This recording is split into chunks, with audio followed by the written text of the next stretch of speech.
Let me show you how we can fix the issue with missing LDAC option in Bluetooth device settings on the Xiaomi 15T and 15T Pro.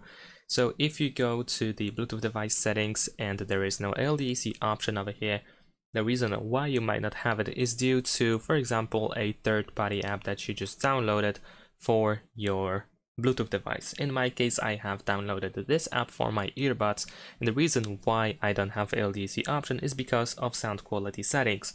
Over here, I have chosen to prioritize the connection quality, and if I switch back to sound quality, if I open settings and go back and return, as you can see now I do have LDAC, but if I choose connection quality, then the LDAC option is gone. So essentially, you want to check. If you just installed an app for your Bluetooth device, you want to check sound quality settings in that app and then make sure that the sound quality is the priority. Thanks for watching, leave a like and subscribe.